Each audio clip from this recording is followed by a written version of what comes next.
Welcome to everyone. जैसे कि देख पा रहे हैं हमारे पास क्वेश्चन पेपर है बीबीएमक्यू यूनिवर्सिटी का, वो भी सेक क्वेश्चन पेपर है यूजी सेमेस्टर 4 का। और जो सेशन है वो 20 से 23 सेशन का है। एंड जो मार्क्स होती है वो 40 मार्क्स की ये क्वेश्चन पेपर होती है। फुल मार्क्स 40 होता है। ठीक, और एक चीज़ नोटिस कीजिएगा कि यहाँ पे लिखा हुआ आंसर एनी 5 क्वेश्चन। ठीक है, तो 5 क्वेश्चन में जो क्वेश्चन 1 है वो कंपलसरी दिया हुआ है। ठीक, देन कंपलसरी है मीन्स फर्स्ट क्वेश्चन जो है वो ऑब्जेक्टिव क्वेश्चन है। 4 क्वेश्चन ऑब्जेक्टिव मिला है। फर्स्ट क्वेश्चन क्या है कि the respiratory pigment in human being is सी लिखा हुआ है। तो ह्यूमन बीइंग का जो रिस्पिरेटरी पिगमेंट होती है वो क्या होती है, तो देखिए यहाँ पे कैरोटीन लिखा हुआ है, क्लोरोफिल लिखा हुआ है। कैरोटीन एक्चुअली में कैरोट में पाया जाता है, ये तो होगा ही नहीं, ये कैंसिल आउट कर सकता है। क्लोरोफिल, ठीक है। उसके बाद ऑप्शंस और देख लेते हैं।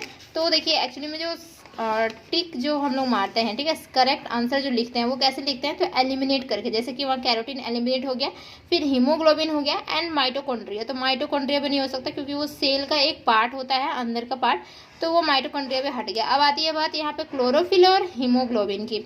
तो जो हमारा रिस्पिरेटरी पिगमेंट में होती है, मतलब ब्लड में जो पाया जाता है, एक्चुअल में रेड ब्लड सेल में पाया जाता है हीमोग्लोबिन। तो आंसर जो होगा वो हीमोग्लोबिन होगा।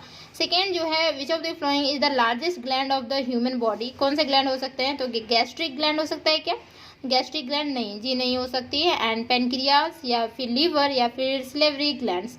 तो आंसर जो है वो एक्चुअली में लीवर है। लीवर सबसे बड़ा ग्लैंड होता है। देन सी नंबर क्वेश्चन है, the instrument use to measure the blood pressure is. Blood pressure को किस इंस्ट्रूमेंट के थ्रू हम मेजर करते हैं, तो फर्स्ट जो है सिफ्मोमैनोमीटर, यही हमारा आंसर सही है। ठीक है, बैरोमीटर जो होती है वो कुछ और मेजर करता है। फिर यहाँ पे देखिए और है ऑप्शन में, फोटोमीटर ये भी कुछ और है, फिर मैनोमीटर भी कुछ और है। ठीक है, तो फर्स्ट ऑप्शन जो था वो सही था। सेकेंड हमारा ये नेक्स्ट क्वेश्चन है कि the normal range of blood pressure in a human being is. Normal range क्या होती है ब्लड प्रेशर की ह्यूमन बीइंग में, तो फर्स्ट ऑप्शन ही सही है, 120/80 mmHg, यही सही है हमारा। ठीक है, उसके बाद आती है हमारी बी नंबर। अब शॉर्ट नोट, तो 2 शॉर्ट नोट दिए हुए हैं तो दोनों को लिखना ही होगा। 2 × 2 2 मार्क्स का रहेगा। ठीक है, तो कार्बोहाइड्रेट पे लिखिए या फिर सेकेंड ग्रीन रेवोल्यूशन, या फिर नहीं, दोनों को लिखना है। ठीक, देन उसके बाद आती है यहाँ पे, तो देखिए सेकेंड ये जो क्वेश्चन है लॉन्ग क्वेश्चन 8 मार्क्स का है। तो क्वेश्चन क्या है कि व्हाट इज सेल, सेल क्या है, एक्सप्लेन इट्स कैरेक्टरिस्टिक्स, कैरेक्टरिस्टिक्स लिखनी है। उसके बाद है 3 नंबर में, how would you differentiate between organic and inorganic molecules. तो कैसे डिफरेंशिएट कर सकते हैं, तो इसका दोनों का डिफरेंशिएशन लिखनी है, ऑर्गेनिक एंड इनऑर्गेनिक मॉलिक्यूल का। 4 में है एक्सप्लेन द ग्रेविटेशनल फोर्स, फिर write the basis idea of diffusion, फिर discuss the different type of vitamins. Vitamins कितने टाइप्स के होते हैं सबके बारे में भी लिखनी है, तभी जाके आपको 8 मार्क्स मिलेगा।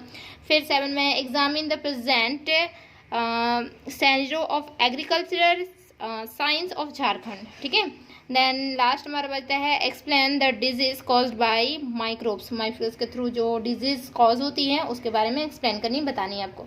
तो देखिए ओवरऑल देखा जाए तो 5 क्वेश्चन आपको बनाना था। 5 में से आपका फर्स्ट जो था वो कंपलसरी था, उसके बाद और 4 क्वेश्चन बनाने हैं, तभी जाके आपका 40 मार्क्स पूरा कंप्लीट होता है। अगर वीडियो समझ में आई तो वीडियो को लाइक कीजिए, चैनल को जरूर सब्सक्राइब कीजिए एंड शेयर कर दीजिए।